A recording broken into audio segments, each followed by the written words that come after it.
This event is part of our Partnerships and Collaboration series, in which we get to join with the best and brightest from around Houston to, again, bring you thought-provoking ideas. I'm very happy that the Boniek Center for Religious Tolerance at Rice University contacted us and asked us to join them in their efforts of peace building and bridge building as well. And I am going to say no more except, again, to offer you my sincere thanks for being here and to welcome Mike, who will tell us a little bit more about this program.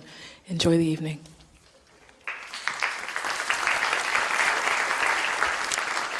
Thank you, Sabrina.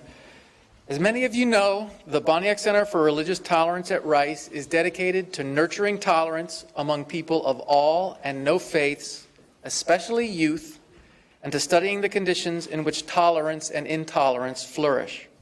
Our mission is to understand the conditions that make peaceful coexistence possible and to promote these conditions locally, nationally, and throughout the world. In conjunction with Asia Society Texas, we're co-sponsoring this evening's panel dialogue as one of our Bridge Builder series events. Most of our previous Bridge Builder events have had an interfaith theme. Recently, though, we focused especially on exploring intrafaith dialogue and mutual understanding amongst or within the three Abrahamic religions. Tonight's panel on Islam is the third in that series. We would like to thank Sabrina, Director of Programs at ASTC, and her team for their collaboration with this program. We'd also like to thank our friends Rehan Farouk and Zain Patel of the Risala Foundation for their help behind the scenes. And we would like to thank Drs. Bashir and Salaha Kumwala for their gracious hospitality and hosting the panelists and other guests for a nourishing meal at their lovely home tonight. Finally, I would like to thank again Dr. Milton Boniek and his wife Lori, the generous founding donors who endowed the Boniek Center with their initial multi-million-dollar gift in 2004. Not only has their ongoing support been instrumental throughout the life of the center, but our recent Intrafaith Bridge Builder series theme is largely Dr. Boniek's own brainchild, because he recommended that we explore this topic in the first place. I also want to thank our four panelists and moderator, Mike Ghouse, most of whom, like Mike, have traveled to Houston from out of town in order to join us today. I'll leave it to Mike to introduce the other panelists in a moment. For now, I'll just introduce Mike. Mike Ghouse is a pluralist, an activist, and commentator who serves as president of the Foundation for Pluralism and America Together Foundations. He's a prolific writer and frequent presence on national and local TV, radio, and print media. He contributes regularly to the Texas Faith column at the Dallas Morning News and to the Huffington Post online, for instance. He also happens to be a Muslim of Indian descent, as may become apparent later, and has spoken around the world at several international conferences as well. Mike has been working tirelessly with me and others for months, literally preparing for this event. There are many reasons why we're thrilled to have Mike as our panel moderator tonight. I'm sure that these will become evident as the evening proceeds. As Mike and others have pointed out many times, an event like this is rare. Some say virtually unprecedented in the U.S., certainly in Houston. So we're indebted to him and the four imams serving as fellow panelists for their wisdom and courage in agreeing to engage in this important conversation. And now, without further ado, I'll turn the program over to Mike and the imams. Thank you, Mike. Thank you, Sabrina. Let's start with the greetings. And I'm going to say a few greetings. You're welcome to repeat after me silently, loudly, or you don't have to. Assalamu alaikum. Shalom. Namaste. Sat Sri Akal. Hamzor Hama Ashabad. Allah Abho. Thank you. In the greetings, this is the most powerful format of greeting in every religion. Every greeting, from a simple hi to Hamazor Hama Ashabad, which is Zoroastrian. Three components are embedded in each greeting. One is acknowledging the stranger and wanting to connect with the stranger and possibly a friendship. Those three components are embedded in all religious and social greetings. When when I say Salaam Alaikum to you, what do you say? What it simply means is, may you be drenched and soaked in peace. And when you say the same thing back to me, you are also urging me to be soaked in peace. So together, when we sit down and have a conversation, whatever we produce, it has got a good foundation of peace. And that's what all the religious greetings simply mean. Tonight's program, as Mike had mentioned, it is very unique.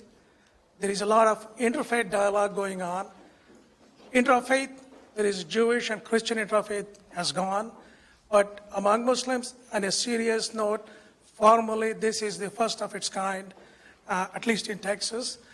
They have happened, but not all the 4 or 5 traditions at one time. And I'm very pleased and thank all of you for being present here to listen to our differences and also what we have in common. Let's give a round of applause to you and all the imams here.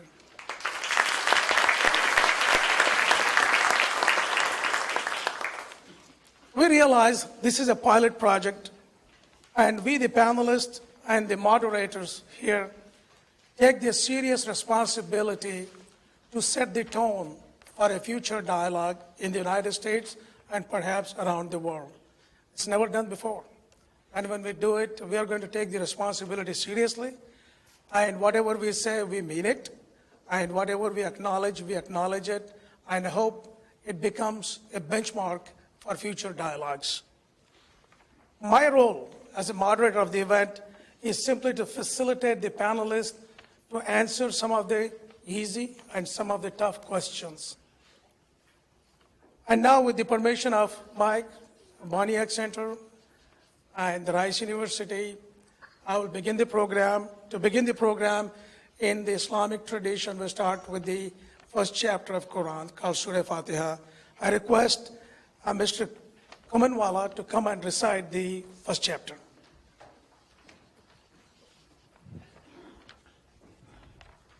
أعوذ بالله من الشيطان الرجيم بسم الله الرحمن الرحيم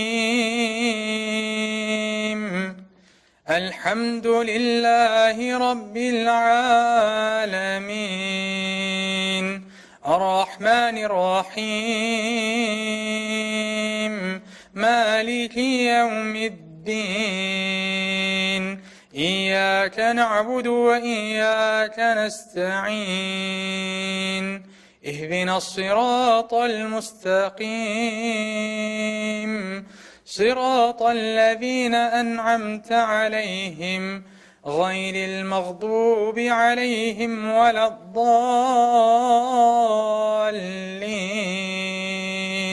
آمين. Thank you. Islam is a universal faith, like all other faiths, that has embraced every race, ethnicity, religion. The purpose of all religions, if you look at the history of Moses, Zoroaster, Krishna, Buddha, Mahavira, Muhammad, they came into a time in a society when there was a disorder in the society. Nobody trusted each other. There was a chaotic living going for them.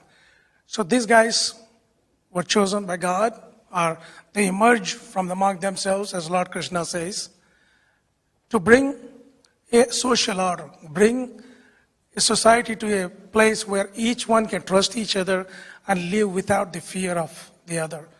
That is the background for most of the religions. Yet, at this juncture, in the name of religion, a lot of things have happened. But as a civilized society, we need not blame the religion. It is always the individual that makes wrong things. And sometimes with followers, they can create a lot of havoc. Religion is not to be blamed. It is the individuals. If I do something wrong, it's me that goes to jail, not my parents, not the mayor of Houston, or not my country, or my religion, or my imam. Keeping those in mind, I'm coming to the dialogue. This evening is about dialogue.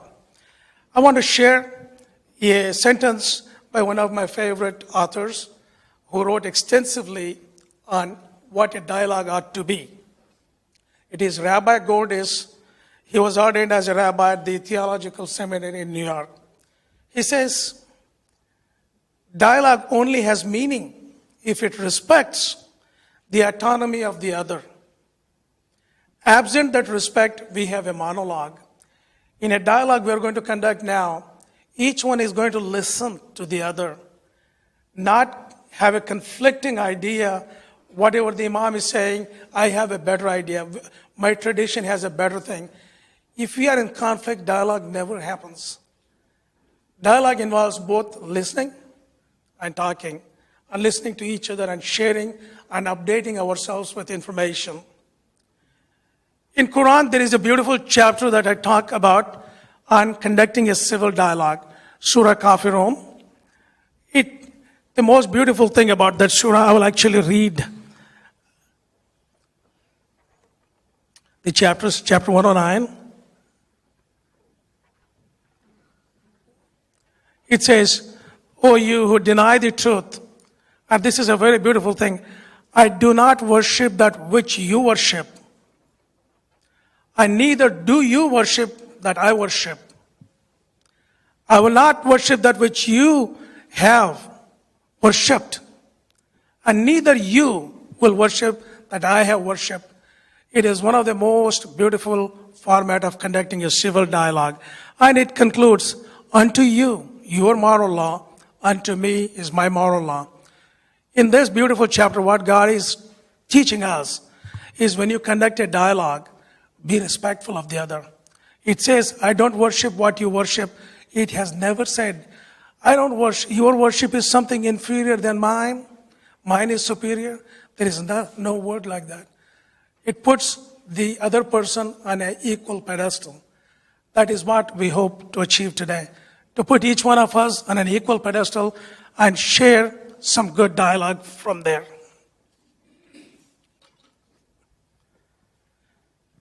And one more short note, the Treaty of Hudaybiyah. I'm setting the tone for the dialogue. The Treaty of Hudaybiyah, which is a 10-year peace treaty between the tribes of Mecca and Prophet Muhammad and his group from Medina. The treaty was all fine. They agreed to the terms that they will not have conflict and live without conflict for the next 10 years. But when it came to signing the treaty, at the bottom, at the bottom there were two signatures. One was Suhail ibn Amr, representing the Quraysh. The other side was the signature of Prophet Muhammad. Suhail looked at the terms. Everything was fine. With the permission of Imams, I'm going to dramatize a little bit. And when Suhail looks at the signature, he says, I am not going to sign that paper. It says, Muhammad, prophet of God. You are not a prophet of God to me. Imagine what would have happened on the other side. There was Hazrat Ali, Hazrat Umar, and others. They probably have said, who are you? How dare you are to tell that my prophet is not the prophet? How dare you are? No, the name is going to stick, Muhammadur Rasulullah, Muhammad, prophet of God. And before the conflict could flare up, Prophet asked him to hold it. He said to Ali, change the name. And he said, I'm not going to change it. You are prophet of God. How can you accept him not accept you as prophet of God? At that time, Prophet says the most profound dialogue for pluralism. He said, let's respect the otherness of other. Amr does not know that I'm the prophet of God. You do. You respect me as prophet of God. He does not. He knows me as son of Abdullah. And that is, those are the terms he's going to agree. And I'm not agreeing with him, but I'm respecting his opinion based on what he knows. And since Ali refused to rub the name, he changed the name to Muhammad bin Abdullah. Then they signed it. This is a very powerful scenario in Islam about respecting the otherness of other. I don't agree with you. I don't worship what you worship. And you don't worship what I worship. But together we can create a society where we all can coexist. So friends, that is the basis for our dialogue. And now we will begin the dialogue with your permission. let's go to the panels. And due to the time limitations, we have a total of 1 hour and about 30 minutes for question and answers. So we're going to keep our answers very brief, very short to the point, and we were not going to do a drag-out answers. And also, we did not do lengthy introduction, so we can use the time for the dialogue. So I'm going to ask each one of you on the panelists to state your name and briefly say about you, and also about your tradition. If you can keep it to 1.5 to 2, that'd be great. And we begin from here. Assalamu alaikum wa rahmatullah. I'm Imam Zia Sheikh. I am from Irving, a suburb of Dallas. I'm an imam of one of the biggest Islamic centers in Texas, if not the United States. And I represent Sunni Islam. I've been in the country since 1995, the end of 1995, serving at various masajid.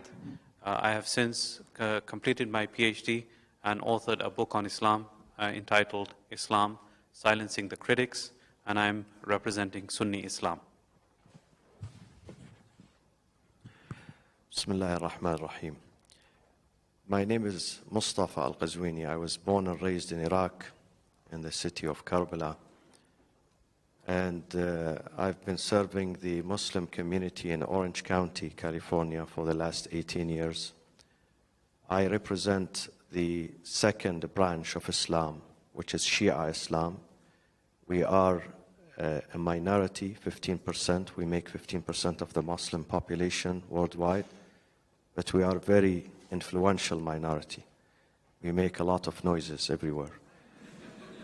And I am very happy to be here among you tonight. I'm thankful to the Boniak Center for sponsoring this event, and also to the Asia Society for hosting us.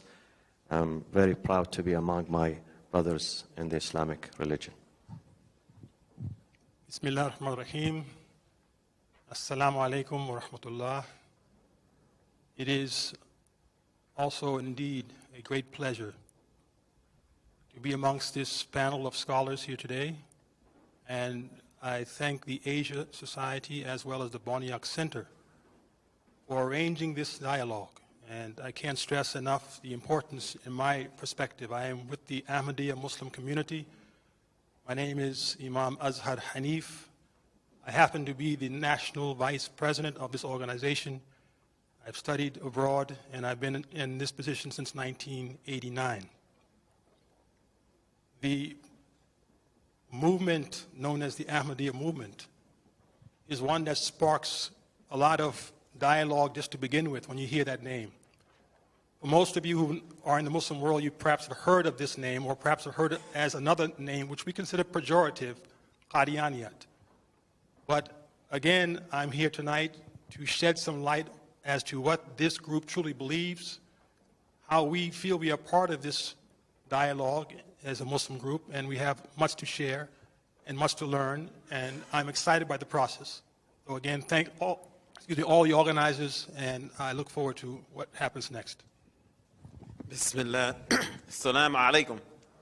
My name's Imam Wazir Ali. I am the Imam at Masjid Warathuddin Muhammad, which is one of the, if not the oldest mosque in Houston, Texas. I also work with the Islamic Society of Greater Houston as the Imam at Masjid Abu Bakr. I don't represent a sect different from Sunni Islam.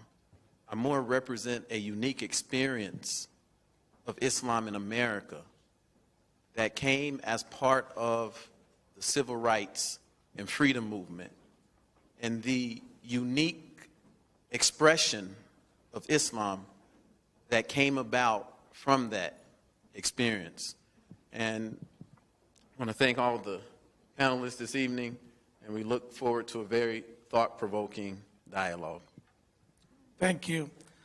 We have many factions, many denominations in Islam. There are two other which are subsect of Shia, that is Ismaili and Bohra traditions, and there is a Nation of Islam. Because of the limited time, we wanted to just keep 4 traditions. And most of the conflicts, intra-conflicts, are between Sunni, Shia, and Ahmadiyya. And there is not as much conflict with the Warathuddin Muhammad group. And so we address the conflicts first. Commonalities are there with everyone. So I would request our imams, most of you are Hafiz, you know the verse. I'm going to ask you to read verse 148 from Surah Baqarah. And it talks about goodness, good work, and explain what good work to you means from your tradition. 148, it's here.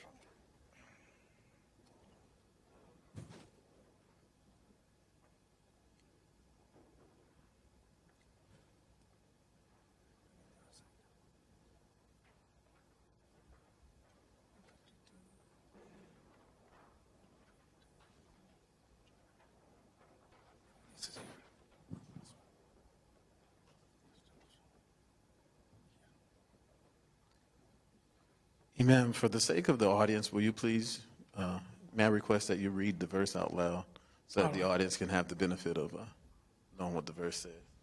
Fair enough. All right, let me read this. It says, for every community faces a direction of its own guidance, of which he is the focal point, meaning God. Why? Meaning compete, therefore, with one another in doing good works.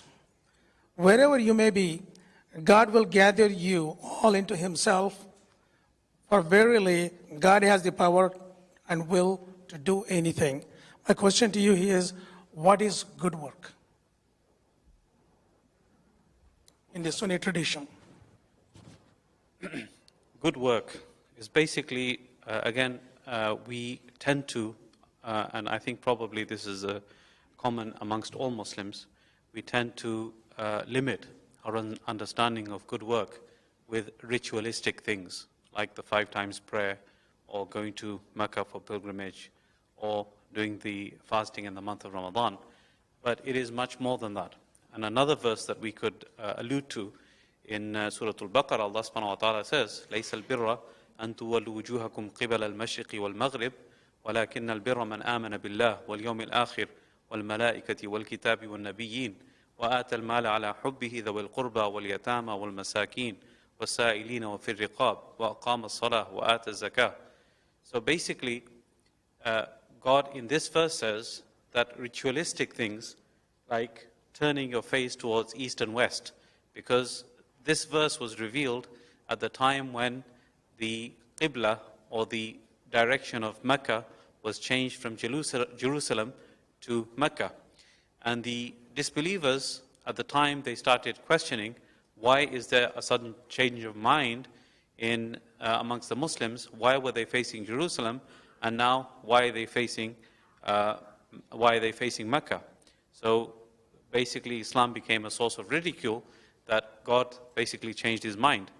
So in response to that, this verse was revealed that goodness is not turning towards east and west, but basically living your life in accordance with the teachings of God, with the correct belief, believing in God, believing in the last day, believing in the angels, believing in the prophets, and basically establishing the prayer, giving the alms, and then on top of that, being patient and steadfast and looking after the poor. Basically, this verse covers all of those things, including the ritualistic worship and the social needs of the communities, and lists them all under one definition, the definition of bir, righteousness or good deeds. So, and again, this is just one example of verses. There are many, many verses throughout the Quran that talk about things of this nature. Thank you. Any act of wholesomeness and harmlessness is considered goodness in Islam. Prophet Muhammad, peace be upon him, states that the best among you is the one who believes in God and does goodness to mankind, regardless of their faith, of their origin, of their race and color. And therefore, we are encouraged in the Shia tradition of Islam to do good to others. We don't look at their, faith or their origin. We look at them as human beings. The successor to Prophet Muhammad, Imam Ali, states that the entire mankind are of two types. Either they are your brethren in faith, they share religion with you, or they share the creation and the humanity with you. So we have to be kind to both. Even if they are non-Muslims, we are asked to be kind to them and to be considerate to them. Well, one of the beauties of Islam is that it doesn't leave definitions up to man. And this verse of Quran is also speaking to the concept of khair. What is khair? What is goodness? It's not left to man to define what is goodness. The Quran defines it for us throughout its entire text. What are some of the good things we can do in this human race with one another, of not becoming superior, but be showing our righteous qualities. In fact, more than that, in showing qualities that are imbued in us through attempting as a human being to reflect the qualities of God, the beautiful attributes of Allah, God Almighty. And this is across the board in religions, I believe, that every religion is saying we should be like an image of God, a reflection of God, a mirror of God. And that is what goodness truly is, and that's defined throughout the Quran. What does God want us to look like, being His image? And the verse then says, فَاسْتَبِقُوا الْخَيْرَاتِ. We should struggle in this together and with one another, not against one another in being good. I think in this dialogue right now, this is one of a beautiful point to begin with, that we want to share our beauties and not focus on the negativities that people try to magnify in this kind of situation.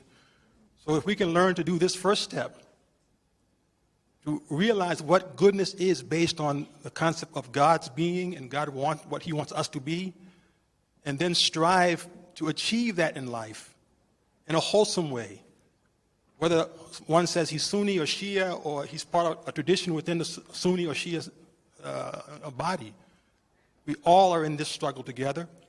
And I can show my beauty by winning this game through goodness, not through negativity. So I think this is one of the things that the verse strikes me as we're sitting here today. And I think this is a wonderful way to start the conversation. Thank you. Everyone did such a comprehensive answer. There's not much for me to add, except that our experience from Islam came in a predominantly Judeo-Christian society as compared to being in a predominantly Muslim society. So many of the verses and many of the ayat that Imam Muhammad, when he would give his commentary on them, he would give them in that context. So khayr, he suggested that khayr is that which is beneficial for all of humanity, those things which benefit all of mankind, and that people of faith, their focus should not be competing to tear each other down or work against each other. They should be competing to take what their tradition teaches them and be the most useful and productive for all of humanity. Thank you. But we do need a dialogue. It is always good to say, hello, how are you? Assalamu alaikum, shalom, peace. These are the good things we must do. But also we must address the tough issues. They sit inside, simmer it, and someday they'll pile up and erupt into conflicts. We need to address those issues. So the more we understand those difficult issues, the more capable we become of coping with them when a situation arises. So I'm going to ask the second question in line with that, and that would be, what is the key issue that you find within Islam, in each tradition, you find with the other tradition? What is it that makes it difficult for you to give them full value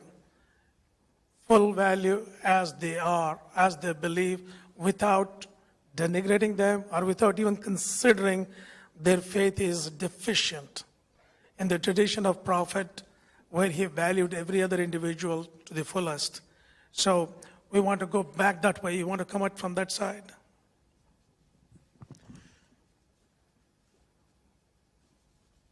As a person who, and from a community that tries to promote pluralism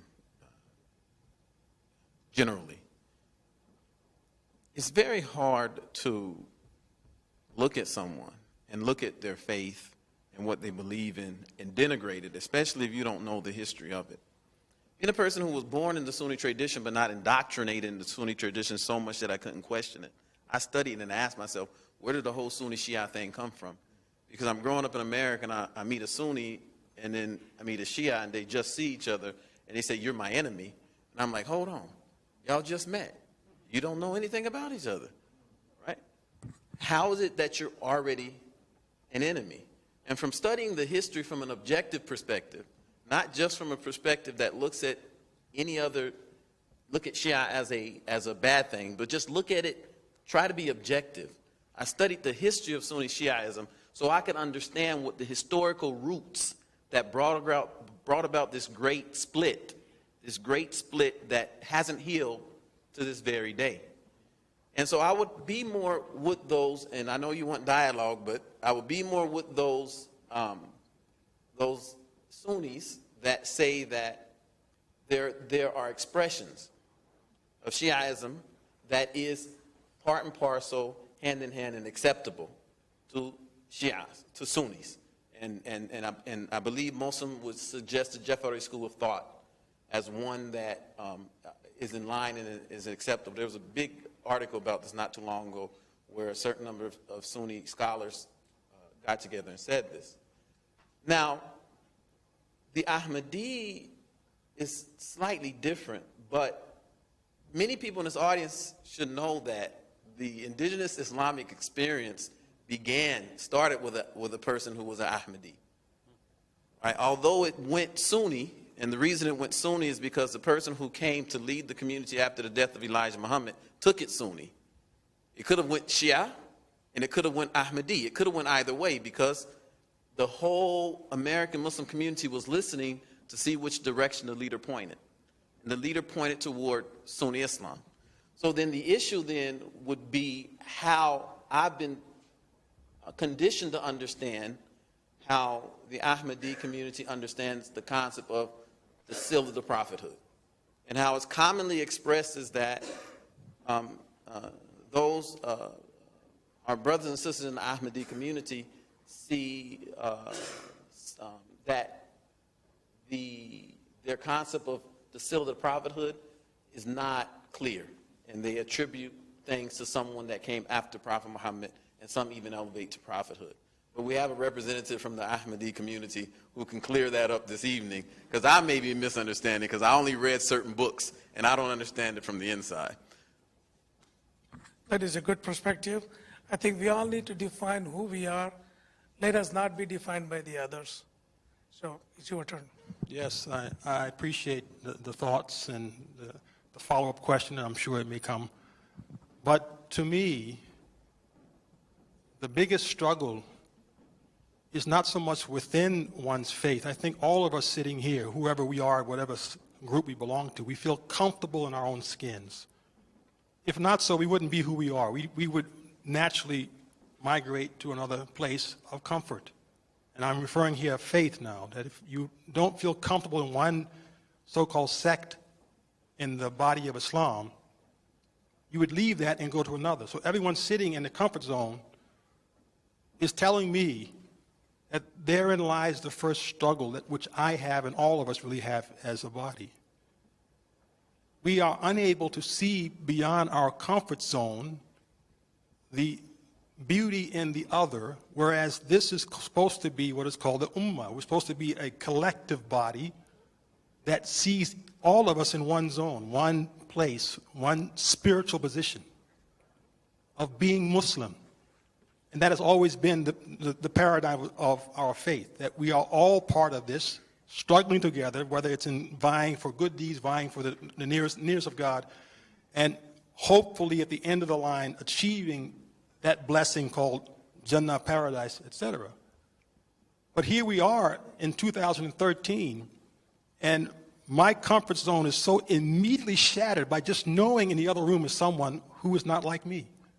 Just knowing it. And I first faced this when I went overseas to study in Pakistan.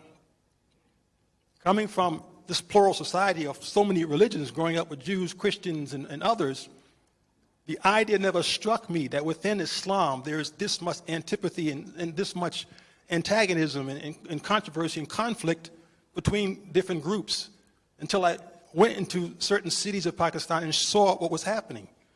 So I think for the first part of this, for the non-Muslim in the audience and some of the Muslims growing up here, we don't experience this type of dynamic in American plural religions. We have learned over the course of 35 centuries in Judaism and 20 centuries in Christianity to get along after all these fights. And the demand now is, particularly in this generation, to learn that same comfort with each other as they have learned. It's the struggle. So for instance, I was sitting in a room, and I'm going to end here because I want my other distinguished panelists to say something. I'm sitting in a room as a student coming on a summer break, and a man comes in a room, and he says, oh, we heard we have some student visitors from so-and-so institution in Pakistan called the Jamia Ahmadiyya, which was in Rabwa, Pakistan, where I studied. And he said, I want to meet these students. So there were about 5 of us sitting there, and he went around the room. I was the third one in this line, just like sitting like this. And I was surprised to see the first thing he did was to ask us, are you an Ahmadi? He didn't bother to ask me, am I a Muslim? And what am I studying? What's my beliefs? So the first question he wanted to find out and to determine, are you an Ahmadi? And once that first person said yes, his response was, I will not say to you, Assalamu alaikum, peace be upon you. And I almost fell out of my seat at what on earth just happened. Because if this is true, and he went around the room and did it to all of us, you have sealed every opportunity for me to change and enter your comfort zone, because you have put such a divide between me and you in your world, and this should not be the starting point in what is called an ummah, where we should all be in this one comfort zone. That's my first problem, which I hope we can begin to break those barriers down. Inshallah. I think the main disease that plagues the Muslim Ummah or community worldwide is ignorance. See, we Muslims in America, we oftentimes criticize the American media and the American society that they misunderstand us. They misunderstand Islam. Actually, recent surveys say that 1 out of 2 Americans, they have suspicious towards Islam. We do the same among ourselves. We have suspicion among ourselves based on ignorance, not based on understanding or education or learning. We judge others through rumors and superstitions, not realities or facts, not evidence. While our book, the Holy Quran, states, قُلْ هَاتُوا بُرْهَانَكُمْ إِن كُنْتُمْ صَادِقِينَ. When you have a discussion or a dialogue, bring me the clear evidence if you are truthful. We don't bring evidence. I'm talking about myself as a Shia. We suffer a lot because of this ignorance. People misunderstand us. And one day, by accident, when they come into our Islamic center and they see the way we pray, and we have the same Quran on the shelf, which is printed in Saudi Arabia, and we pray 5 times a day, we fast the month of Ramadan, we believe Muhammad is the messenger, not Ali, they get astonished. People who live in America, some of them are professionals, they are graduates of the best universities, but when it comes to religious issues, they are very ignorant. So I think we in America, we have a better opportunity than those who live in the Middle East, because in the Middle East are busy killing each other and fighting each other. Luckily, we are here. We have enough time to study each other and understand and dialogue. And this is one of the important sessions. Actually, maybe this is one of the first sessions that I witnessed, at least in America, that brings leaders of different traditions to sit in a civilized manner and discuss their affairs. Thank you. Before answering the actual question, I think since 9/11, Muslim, whether Shia, Sunni, Warithin Muhammad, or Ahmadi, are all basically put under one label and scrutinized under one label, and having a hard time with that name, Muslim, attached to them. So that name, Abdullah, Abdurrahman, Muhammad, whatever the name is, we are all going through very tough times, and we've had tough times since 9/11. So just that very fact should actually unite us in trying to combat those challenges, first and foremost. Now back to the question, I think the issue is the criteria that has been placed for us is belief in one God, Allah, and belief that Muhammad, peace be upon him, is the final messenger. And the other issues that we differ on with our Shia brethren, those are open and subject to discussion, as our respected Imam at the end said, and open to dialogue.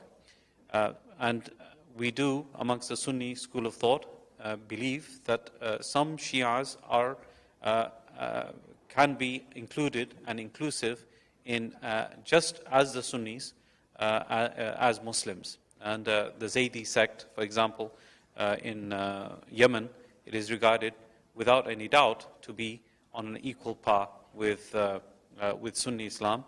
And even the other sects, if they are believing in these foundational principles, the other things are basically open and subject to discussion. Thank you. You heard the word pluralism fairly often. I mean, there are different definitions for pluralism. It has got to be. Easy way to remember pluralism is two railroad tracks going for thousands of miles. They can go anywhere, but they are going together, side by side, without conflict, without abandoning each other. Both the tracks are needed for the train to run on it. Pluralism, in religious terms, is respecting the otherness of other and accepting the God-given uniqueness to each one of us. In a religious terms, pluralism simply means respecting the other person's way of appreciating the Creator as we do our own. So I just wanted to share a few words about pluralism. Following this question here, we go back to this again. There obviously, I'm glad we are highlighting some of the conflicts, and we are also going to give a hope. There is a hope for it. This is a beginning here. At least 4 different traditions are sitting and talking and addressing each other by name, not, well, those people. It is not that. He is addressing as Ahmadi, and he is addressing as Sunni and Shia and Waridian tradition. And this is a good first step, and thanks for the Boniek Center, and I can't thank enough to Michael Pardi for putting this event together. The next question in the sequence is, what makes you a Muslim? And what makes you, or what gives you the authority to deny other person the Muslimness of the other person? From me? Okay. This is not something that It's for all of you. Yeah. This is not something that I would define. It's not something that any one of us would probably define. It is something that has been defined to us by God and the Prophet, that there are key core sets of beliefs that we are supposed to believe in, and without belief in them, one is not regarded as a Muslim. So that judgment would be attributed to God. I, as a Muslim, know that I believe in those principles that have been laid down for me in the Quran and the Sunnah, and therefore I would regard myself as a Muslim based upon those core beliefs that have been laid out. Would you repeat those core beliefs? Yeah. That makes you a Muslim. Yes. Faith in one God, faith in Muhammad being the final messenger, faith in the last day, the angels, predestination or the knowledge of God, life after death, heaven and hell, all of the prophets that came, we believe in them, including Jesus, Moses, Aaron, and Joseph, and all the rest of the prophets mentioned in the Quran. We believe in the books that God sent with those prophets, that they were God-sent books and God-sent scriptures. So all of these beliefs combined are the fundamental and foundational beliefs of a Muslim. And rejecting any one of them takes a person out of the fold of Islam. Thank you. We have 2 steps here. One is being a Muslim, and second, a higher degree, which is being a mu'min. We have Islam, and we have the second one, which is Iman. To be a Muslim, the minimum requirement to join the club is to believe in 2 tenets: in the oneness of God, monotheism, the unity of God. that God is the supreme and God has no associates, has no family, no children, no son, no daughter, no aides, no helpers. He is transcendent, but yet he is eminent. This is one. Second, to believe that Prophet Muhammad is the messenger of God. He is not just any good guy in the street. He was a good guy, but he was also the messenger of God. This is when someone professes this, becomes a Muslim. However, there is a longer journey to become a mu'min, a faithful, a practicing Muslim. He has to practice the 5 daily prayers, the fasting of Ramadan, paying his alms, his taxation not to the Uncle Sam, but to the Islamic Imam or local mosque. And of course, plus the Uncle Sam, we are not against that. And also the pilgrimage, going to Hajj, and believing in the Quran as being the constitution and the revelation of God, and also believing in the Day of Judgment, and they believe in the previous scriptures and the previous messengers and the prophets. And this is mentioned, this is a verse mentioned in the Quran. قالت الأعراب آمنا قل لم تؤمنوا ولكن قولوا أسلمنا ولما يدخل الإيمان في قلوبكم. The Arabs came to the Prophet, they said, we are believers. He said, you are not believers yet. You are Muslims. You passed the first step. But when you start putting these principles into practice, then you become good believers. I would concur that there are these two phases, one or two aspects of our spiritual life. One is called Islam, from which you become Muslim, and the other is called Iman, from which you become a believer, a mu'min. It reminds me of kind of a light story, though the ending is quite interesting, intriguing. I'll just share this to perhaps lighten the mood a bit, but also get us focused on the real crux of the matter here. There is this man, they say, he was passing along and sees someone about to jump off a bridge. He shouts out to him that, please don't jump. And the man turns to him and says that nobody loves me. He says, no, God loves you. He says, don't you believe in God? He says, yes, I believe in God. He says, really, are you a Muslim or non-Muslim? He said, I happen to be a Muslim. He said, really, what madhab are you from? What school of thought? He said, I'm from Hanafi school of thought. He said, really, so am I. And what sect are you part of? Are you the Brelvi or are you the Deobandi? He said, I'm Brelvi. He said, really? Die, you kafir, and pushed him off the bridge. Very strange. Now, everything we're going to say here on the stage tonight will let us believe that each of us fall in that category of what is a Muslim and what is a mu'min. But yet there'll be these distinctions that will cause us to push each other away and to deny each other what we ourselves are claiming to be. And this has been particularly a problem when governments get involved in making declarations as to someone's faith. Whereas the attitude of Prophet Muhammad was that he fought for a right that he himself was being denied. In the early part of his career as a prophet, he was being denied all the things we're talking about right now. He couldn't profess his belief. He couldn't perform his prayers. He couldn't do anything. It was all being denied. And so when finally he was freed from that environment and reached a city called Medina, he enshrined it in the Constitution that everyone has this God-given right to profess and practice belief as they believe. No one has the right to say that you are or not a Muslim if they make this proclamation. And therein to me is the struggle that no one has, what you asked in the second part of the question, the right to either judge faith or even question someone's actions.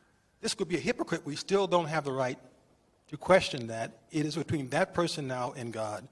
All we can do is say we are or are not Muslims, and it should be left alone at that. Thank you.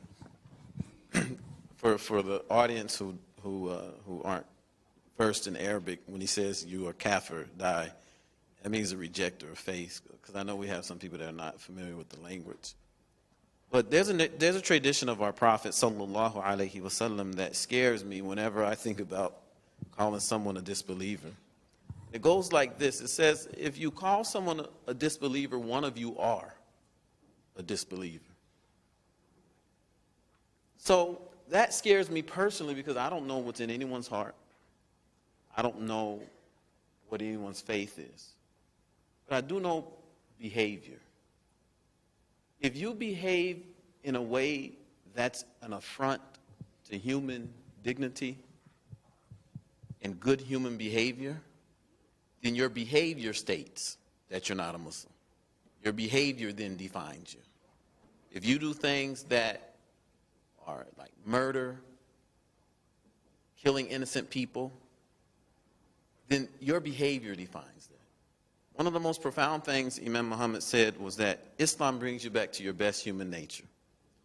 He said that if you really understand it, you could take the word Muslim, and every place Muslim is mentioned in the Quran, put human there. Because that's what Islam does. It comes back to make you the best human you possibly can be. Thank you. In fact, Quran, the very first word in Quran is Alhamdulillah Rabbil Alameen. That is, God is the Lord of the universe. It doesn't specify God of this group or that group. And also ends, like as you said, Qul a'udhu bi rabbin nas, the last chapter. It addresses the whole humanity. So in between, it's all about humanity. Let me mention, we are looking at the time here, and the dialogue tonight is by no means an effort to reconcile the differences or finding convergence. It is just to share what we agree and honestly acknowledge our differences without any judgment. It is not an effort to convert the other, but rather it is our jihad, inner struggle to fight the devil in us to not accept the other. So that is the core idea of the Boniac Center that we are doing here. And we got a few more questions, then we go to the question and answer session. Given what we just heard, what is the domain of God? What can God judge you about? What you as human society can judge about each other? It's a dual question. What can you judge about him? Or what is God's domain to judge about him or me? I understand. Robbery, theft, society's responsibility to keep the trust and balance so the society can punish the individual. When it comes to faith, that I believe in one God, no God, or many God, do I have the responsibility to tell the individual that you must believe in it? Or is it up to God to decide what he should do with that person? Well, as an individual, I think I'm, as a Muslim, obligated to teach people about my religion and tell them what I believe to be right. But ultimately, as the Quran says, La ikraha fi din, there is no compulsion in religion. I cannot force anybody to believe, because ultimately religion is a personal relationship between one and the Creator. So however that person chooses to display that relationship, whether I like it or not, or whether I believe it or not, that is his or her own personal decision, ultimately. I'd like you to give a clap on that. We're coming to a closing. One of the very main principles of the Islamic tradition is the concept of enjoining good or goodness and forbidding evil. We as humans, before being Jews or Muslims or Christians or Buddhists or Hindus, we have this responsibility of spreading goodness in the society and making the society a peaceful place, not only for ourselves, but for the rest of the humanity. Prophet Muhammad says, love for others what you love for yourself. If I love stability and peace and good economy and good weather for myself, I should like it for others around the world. So it is my responsibility to enjoin good whenever I walk on the earth, wherever I go. I'm not interfering in people's life here, but I'm trying to spread goodness through my speeches, my writings, my behavior, my tongue, my hand. And also, I have a big responsibility of stopping evil and crushing evil and fighting evil. And again, I'm not interfering with people's life, What is in their private domain, it's for them. But when we see things in public, when we see corruption, tyranny, injustice, bloodshed, we have to say something about it, according to my capacity, according to my ability. And that is society's responsibility to guard the society from doing evil. But when it comes to the faith of that individual, how he believes in the Creator, that can we judge? The faith is something private. The faith of the people is something private. I think, as the Imam mentioned in chapter 2, we have a very profound and powerful statement. There is no coercion in religion, because the matter of religion is between me and God. No third party involved. And we all are going to stand before Him, accountable before Him on the Day of Judgment. So we should not intrude on people's, private domain. One of them is religion and faith. Thank you. You hear a lot of the times the Day of Judgment. In simplistic terms, non-religious terms, it is nothing but accountability of an individual. Nothing in the world goes unbalanced. Everything has to balance. If you do something wrong, you have to pay it back in terms of anguish, or pain, or misery. Everything has to be balanced out. So nothing goes scot-free. So there is a belief among Muslims, Christians, and Jews, and other traditions, that if somebody does something wrong, like the Holocaust and many other atrocities, it's not going to go scot-free. That person has to be accountable someday.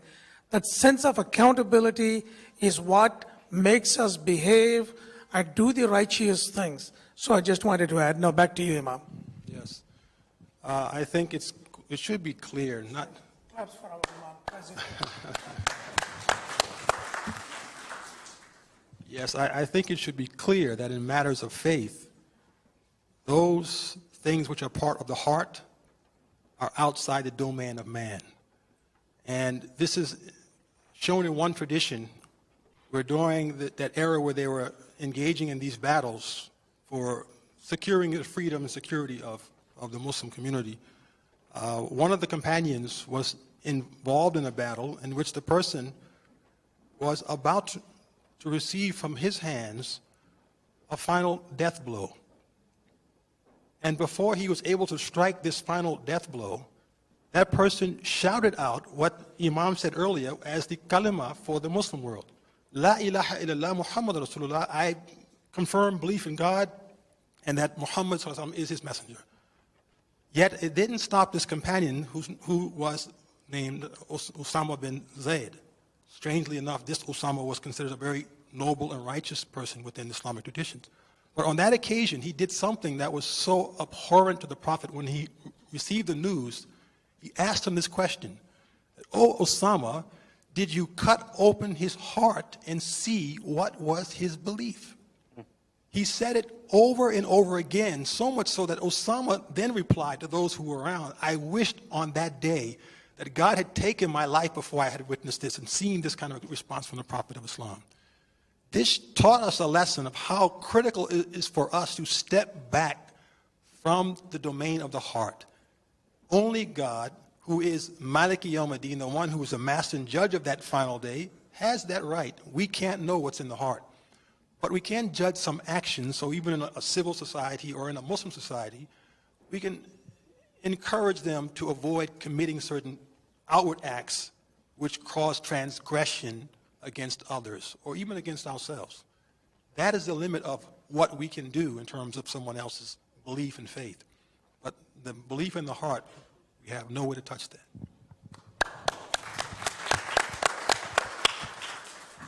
I want to address a verse that's commonly misunderstood, and it's addressed by scholars of antiquity, and it was also addressed by Imam Muhammad. And this verse reads, هو الذي أرسل رسوله بالهدى ودين الحق ليظهره على دين كله. And this is translated, when you just read the English translation, it says, "He it is who has sent his messenger with the religion of truth, with guidance in the religion of truth, that it may overcome all other ways." That's how it's translated. And if you understand it this way, it can be weaponized. It's almost like it's something that's done by force. Now, Ibn Abbas, I'm saying this for the Muslims in the audience who are looking for that traditional scholarship. Ibn Abbas was one of the people that addressed this. But when you look at this verse and it's interpreted by some scholars of antiquity, they say that Muslim life is so brilliant when lived appropriately. It's so beautiful when lived appropriately that it distinguishes itself as a shining light for others to come to. One of the most well-known Muslims in the history of Islam, his name was Khalid ibn Walid. He was a staunch enemy of the Prophet, sallallahu alaihi wasallam. And for those who don't know, that means prayers and peace be upon him. Whenever we mention the names of any of the prophets, we send prayers and peace upon them, for those who don't know. He saw the Muslim community for 3 days. He watched them from a distance. Then he came with 2 others who were enemies to the justice the Prophet was bringing. And he said, look, I witnessed that there's nothing worthy of worship except God and Muhammad is his messenger. So the other 2 were kind of shocked. They said, Khalid, why are you doing this? And I'm taking poetic license to put it in a language that those here can understand. He said, because there's no rational human being who could see what I just saw for 3 days and not realize that this is the messenger of God and this is the truth. So I challenge Muslims in my speeches all the time. I challenge them and say, how many people will convert just from being around you, just from seeing brilliance from your life, just from seeing the way that you live? One commentator, his name is Ustad Usama Cannon, he said, it's terrible to be a good Muslim and a terrible human being. Meaning you do all the rituals, you pray 5 times a day, you read this Quran all the time, you fast, but you miss those things that speak to the human condition.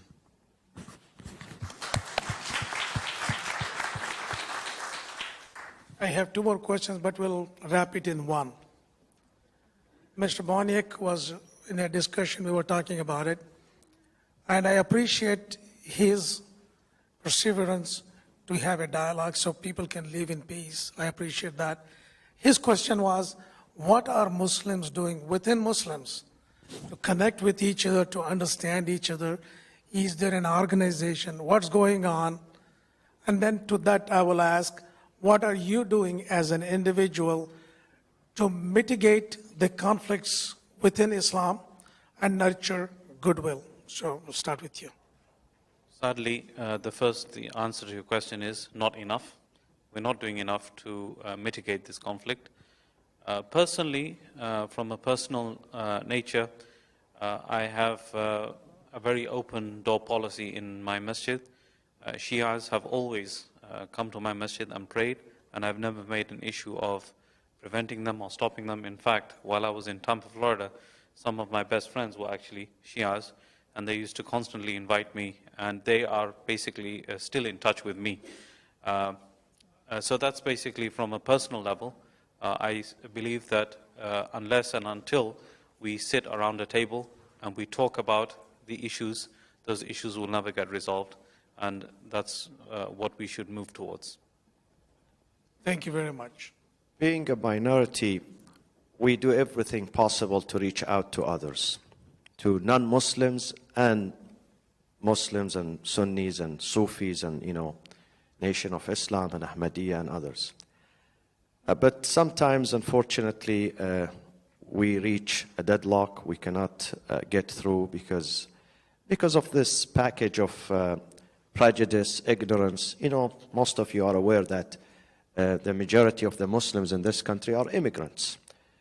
They came to this country in their 20s and 30s and 40s. So it is very hard to detach yourself from your cultural baggage. So we face enormous challenges. I mean, today you see us, sitting here next to each other in a civilized way because those are people of faith, and also we had lovely dinner before we came here. But this is not the case. This is not the case most of the time. I must admit, and I must be honest with you, this is not the case. We have Shias being kicked out from not a church or a synagogue or a Hindu temple, but from a Sunni mosque. It happened many, many times, and this is very unfortunate. So we are working, we are struggling. This is a very huge issue within the Muslim community. We are working on it. The wise leaders in America are working on this. We are trying to have sessions of a frank and honest dialogue with each other. But I tell you, we have a long way to go.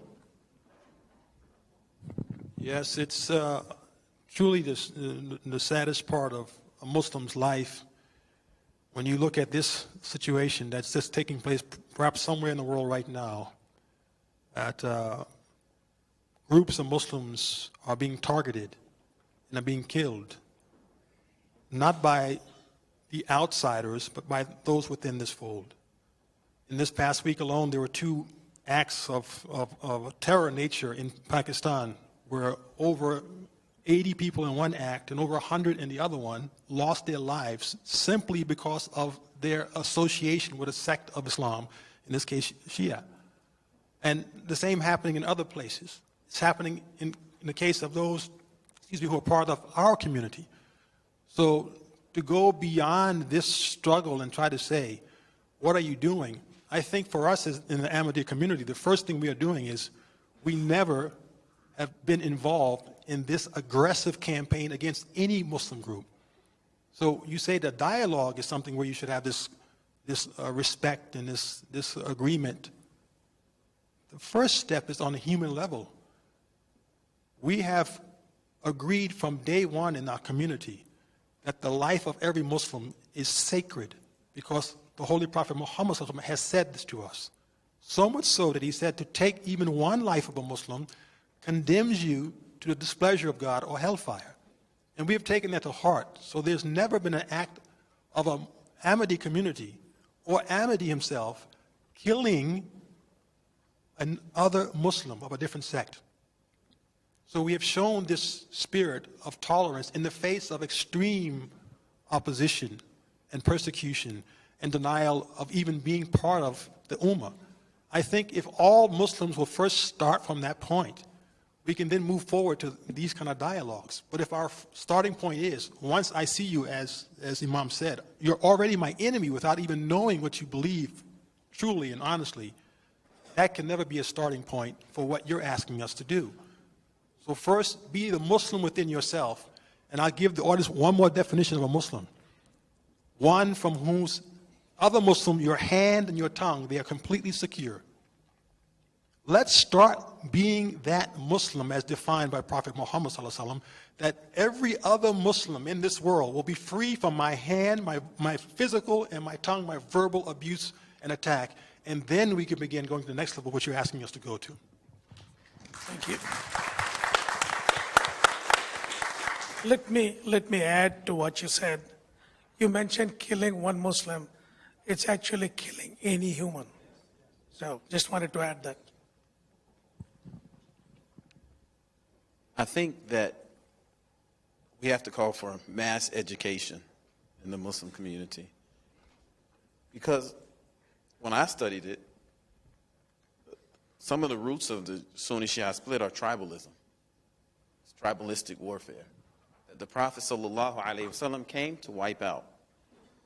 And they were able to manipulate the masses into fighting each other for their own political and personal gains.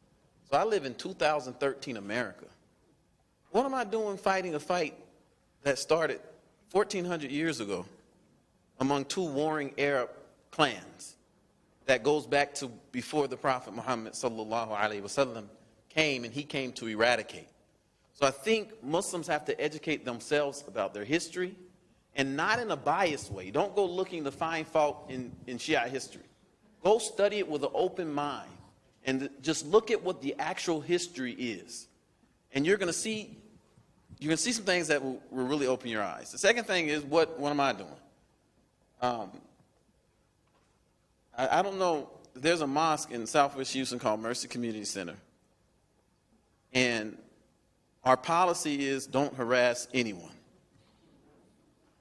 We don't tell you how to pray. We don't tell you how to believe. If you believe in God, you're a Muslim, you're safe here. You can come and pray. You can come and worship. No one's going to be standing over you. No one's going to be looking at the way you pray. And I'll quote Mahatma Gandhi, I believe. If I quote him wrong, correct me. He said, be the change you want to see in the world. So the only way to start changing it is to make a decision and change. And you'll undergo heavy criticism. The mosque I'm the amendment, we're criticized because women come in with their arms showing. This is how tacky it is. This is how petty it is, right? Because women come in with their arms showing. I'm like, leave them alone. They're coming to worship God. On the day of judgment, do you want to stand before God and be responsible for running people away from the house of worship for God because their shirt was a little bit too short in your opinion? We don't take it serious enough. We really have to question what we're doing and how we're going to answer for this when there's no one but us and God. And you better be sure that what you're doing is the right thing. Mike, with your permission, because one more question I have about the Asian society. If the audience is willing, we can answer one more question and then go for audience question. Are you all willing? Nearly 2/3, 61.7% of the Muslims live in the Asian continent. But if you reanalyze, take some from Middle East, much of the Middle East is Asia.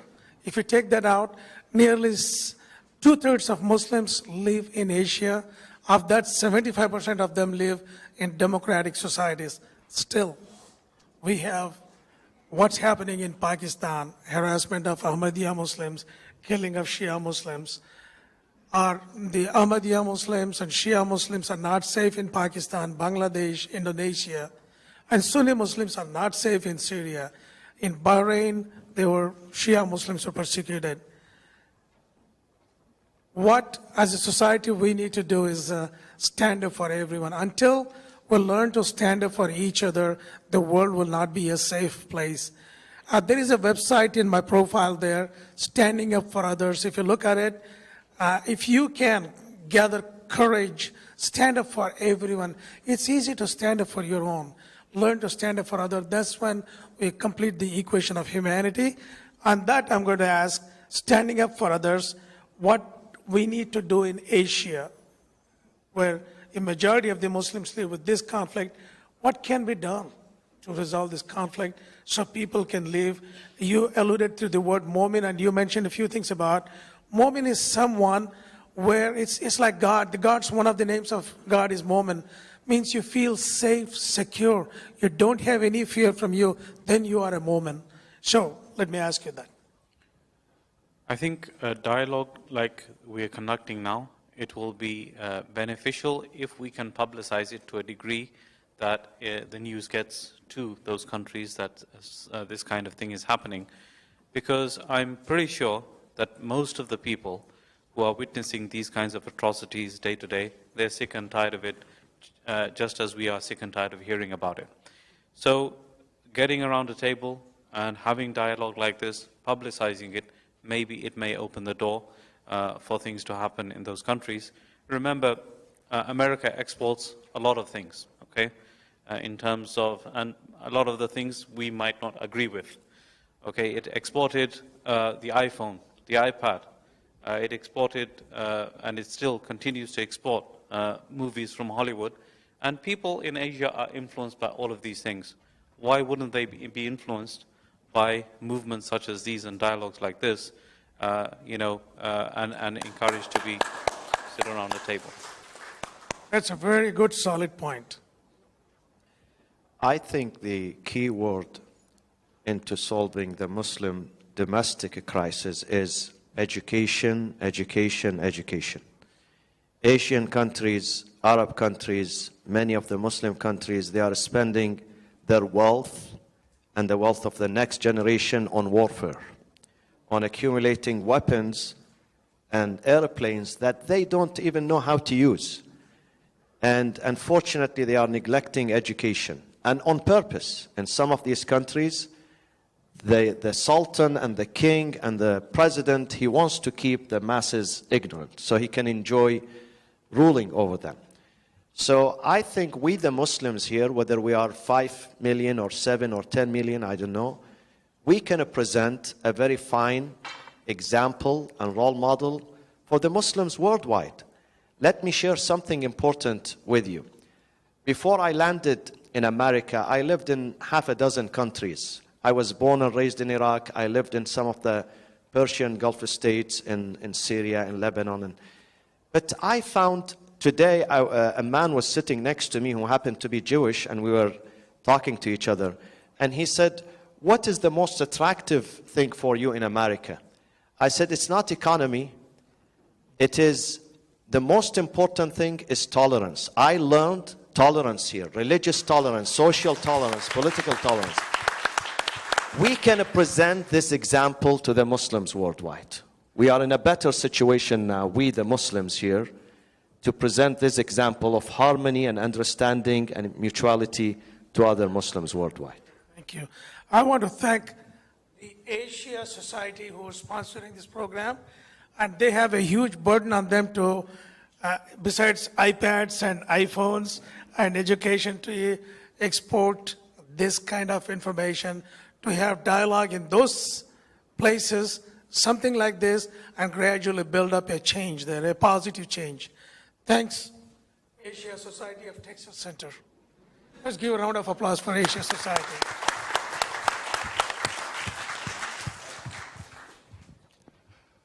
There is a commission in the U.S. government that seeks to ensure that there's freedom of religion around the world.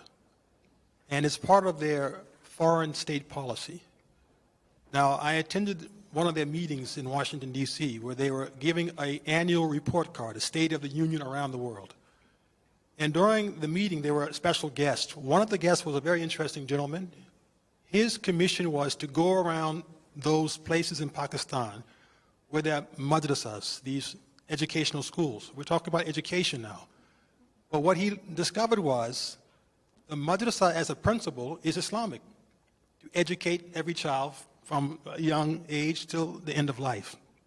But if you turn the curricula into something that is negative, then it becomes the breeding ground for the things we are all fearing within and without of the Muslim world. So I'm sure that many in this audience thanking us for ideas of peace and love and tolerance, but they're also saying, but what about this situation going on over there, where the Christians are being attacked in your Muslim nations for building churches, or you're attacking them whenever you see a perceived threat against Islam in America.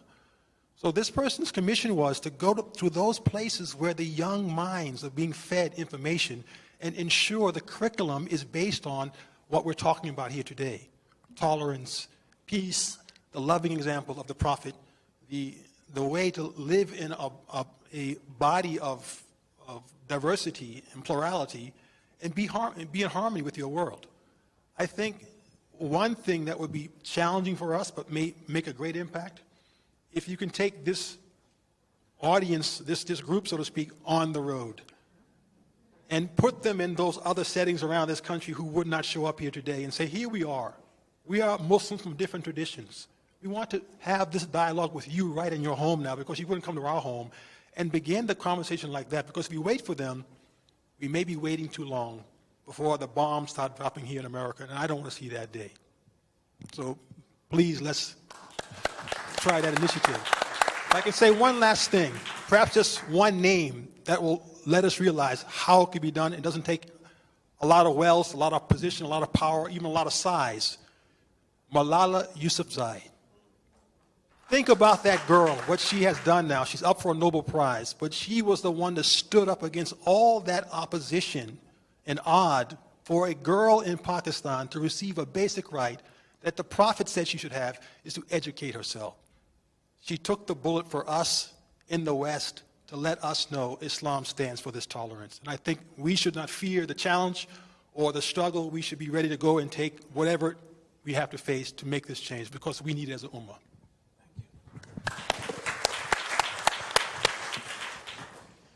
We can only pray that she'll be the Rosa Parks or the Harriet Tubman of those places. The Muslim world has to learn from America. The tolerance that you have here was fought for very hard. It cost sweat, blood, tears, and lives. believe it or not, even here in the beautiful United States of America in the 1960s, a young black girl had to be escorted into a school in Arkansas with guns while grown human beings stood outside throwing racial slurs at her, calling her all sorts of things. Look at where we've come in 50 years. When you go back 100 years or even 70 years and you look at the lynchings in America, the South is black because so many lynchings happened right here in the South. There was even a United States president that didn't sign anti-lynching legislation because he was afraid of what would happen to his political capital for not signing anti-lynching legislation. Tell the Muslim world, don't lose hope. Look at what happened here in the United States of America. When thousands of people were brought over here as slaves, and they came together with other good people. It wasn't just blacks, it was Caucasians and others. And they fought against that oppression. And now America is a beacon for freedom for the world. The language is already in Islam. The masses have to stand up and demand that their rights not be ignored and trampled upon. And once you reach critical mass, the rest will be history, inshallah. Mike, I just want to thank the panels. They took the time, within the time limit, they kept, the answers were complete, precise, and they answered all the questions. And I'm very proud of this panel. Let's give a round of applause to these folks. Just another comment about that. I want to thank you. This took a lot of effort to put this event. It is not easy when you bring diverse people together. It's not easy. Well, I'm especially appreciative of the panelists now because we've been working on this event for months. And in order to get these 5 willing participants, I think we asked 25 to 30 different Muslims. And many said maybe, many said no right away, and some of the maybes became no's. So I'm just really indebted and appreciative of the group who had the, as I said, courage and wisdom to be here. I hope this is the first of several. I'm aware of the time that we have, and I'll just characterize the questions this way. Most of the questions here are very specific. Some are factual. Some are directed to one person, but not all.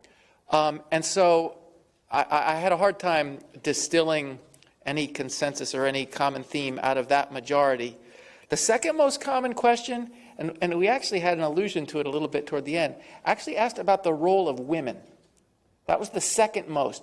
And we haven't spent much time addressing that. And it strikes me that, if just doing semi-democratically, I would say more questions are about the role of women in Islam than anything else. And if we have more time, there's one that's kind of outside the box that's, I think, very interesting and maybe provocative, and so we'll end by that. But I guess I would encourage anyone to reflect on the role of women in Islam, and maybe was that and we'll keep it brief, yeah, so we can answer more questions. Yeah. I'm really sorry that among the panelists, women are missing, really, and this is a tragedy for us, We are working on that. We are encouraging women to be the real half of the society as the Quran mandated. In the Quran, I guarantee for you that there is no superiority of any gender above others, Men are not above women, neither women are above men. It's about division of labor. Both are responsible.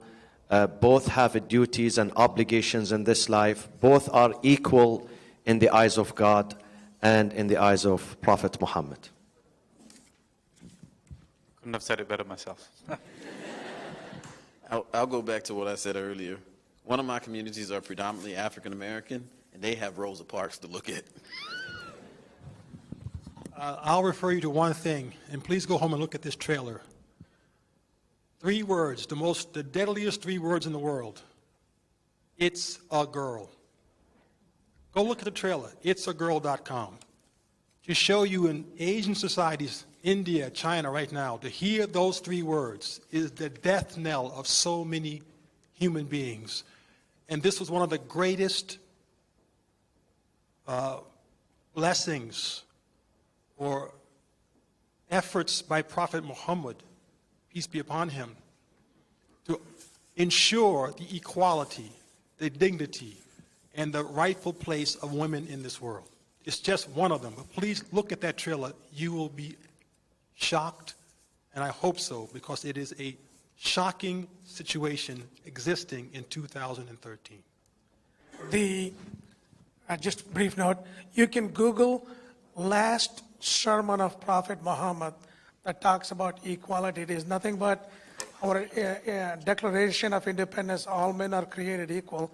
He has said that 1400 years ago. Just Google for last sermon of Prophet Muhammad and you find it. Yeah, just to add to the issue of the girls, I think you forgot to mention that the majority of these countries are non-Muslim countries in which infanticide is even happening, where girls are being killed just for the sake of being girls, not Muslim countries. The Prophet ﷺ, peace be upon him, he said a couple of very profound statements to elevate the status of girls who in that time were the victims of such barbaric crimes. He said that a person who is blessed with a girl or 2 girls or 3 girls, if he raises them well, if he educates them, and then gets them married into an appropriate household, he is promised paradise by God. So looking after your daughter, taking care of her, giving her a good education, all of these things are mentioned in this hadith. And there's another saying of the Prophet which sometimes is kind of misinterpreted, where he said, I love women and I love perfume. And people just portray this as a statement of a womanizer, that I love women.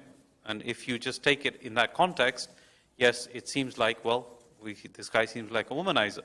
But the reality is, what the Prophet is saying is in that day and age, 1400 years ago, women were shunned, women were hated, women were girls who were born to people were buried alive because people didn't want daughters.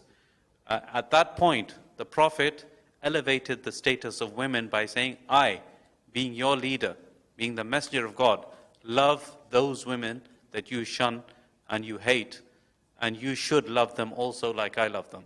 That's basically the context in which he said it. So that basically sums up what Islam gives to the women.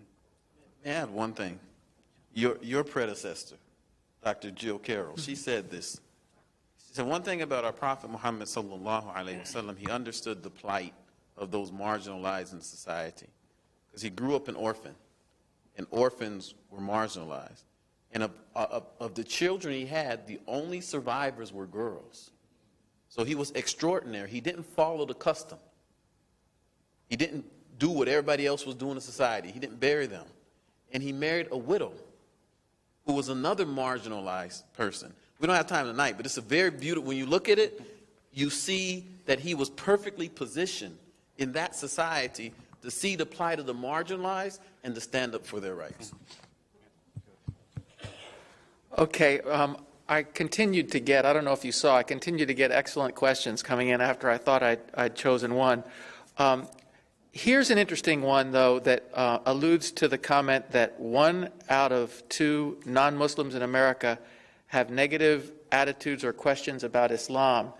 And the question is, what should and can American Muslims do to meet this challenge out there? Not perhaps in this room tonight, but out there, so to speak.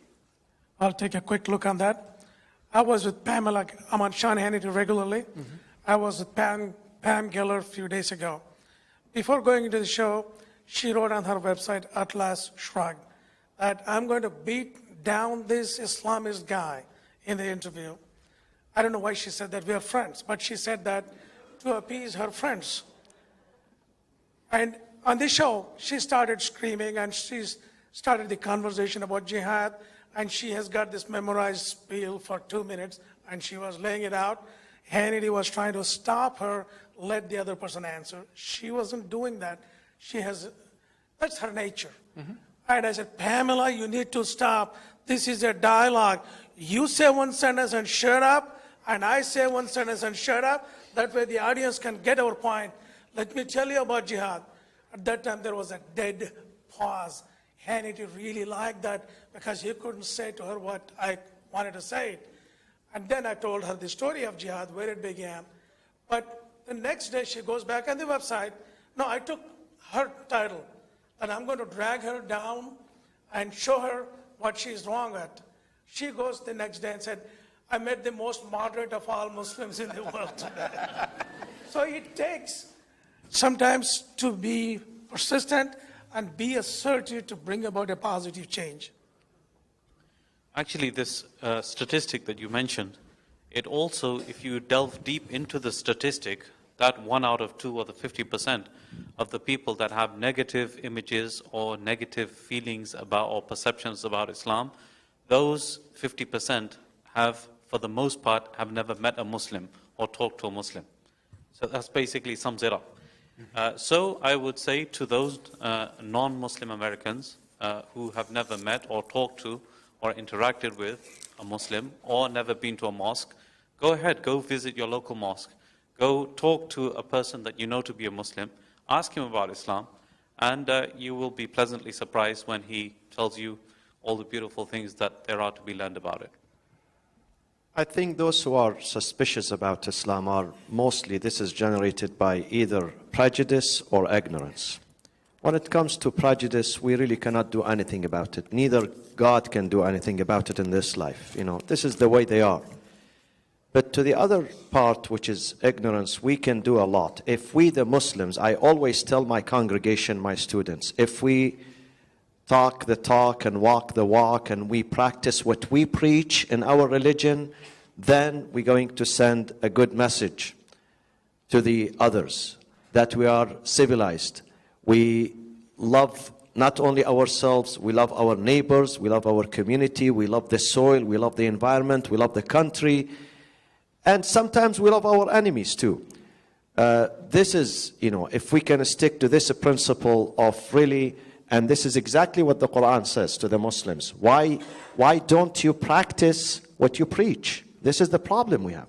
If we do that, I always tell to my friends, we don't have to tell people we are Muslims. They have to look at us and our behavior and our manners and say, those are good guys, those are Muslims. Yes, I think it's quite clear from these two examples that the Muslim community in America before 9/11 was in a position to define themselves any way they wished by engaging in society. Once 9/11 happened, they allowed someone to take away their narrative and to define who they are. What Muslims must now learn to do is take back that narrative by ceasing to be what they were before 9/11, the invisible majority that's all around this country that keeps their faith within their hearts and in their homes and in their masjids and have not engaged out here in society. And the more we do that, not just one of us or on a radio show or whatever, but the entire ummah, we're talking 1 out of 2, which is, to me, it's a great percentage. I mean, if 50% is in favor, that's, alhamdulillah, Think about Prophet Muhammad sallallahu alaihi wasallam. He had 9 out of 10 or 10 out of 10 against him. But within the span of 20 some odd years, basically, he changed all of that hate and vile abuse and negativity into a society that began to love, appreciate, and embrace what he had to offer. That's our model. Yet if we don't follow that model, we'll keep waiting for more things to wake us up, like a 9/11. I think one is enough. With taking a risk of being misperceived, I'll say that if I came into this audience today and I had on baggy pants, sagging where you could see my underwear, and I had a gold chain on and gold teeth, your perception of me would be based on what you see or what you've been conditioned to think. You know, and studying, when you study psychology, in undergrad I was studying psychology, there's something called mental heuristics. Don't have time tonight. Go look, go Google. Google got everything on it. Go Google mental heuristics. And really, I'm sad for I'm sad that our society can be so easily conditioned to think a certain way about a whole group of people. Neighborhoods that I work in, I see kids at the grocery store. They say, "Mommy, mommy, that's the man." They come out to our apartments. They're the ones that are always doing stuff in the neighborhood. Common kids that don't know my name, anything, but they've seen us doing good in the neighborhood. Do what we're supposed to be doing, and the perception of the American people will change. That is uplifting the life, not bringing it down. I want to plug in this book by Dr. Imam Zia Sheikh. It's called Silencing the Critics, in relation to what some of the questions you had. He has put down facts. It's a scholarly book, all the facts of the statements, not the hearsay, the actual statements. It's an eye-opener. It's one of the most beautiful book as an evidence book to read about Islamophobia and some of those questions. The book could be available after the event, and he will also sign the book. It's $20. Well, so thank you. Yes, you can see Imam Sheikh, and we will have the books outside. And again, I thank the panelists. I thank Mike. Great job, everyone.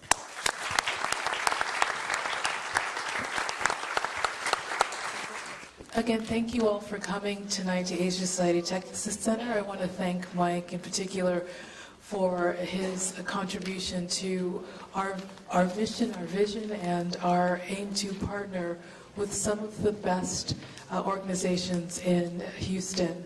I thank our panelists, and most importantly, I thank you. Please drive safely and come and see us again. Good night.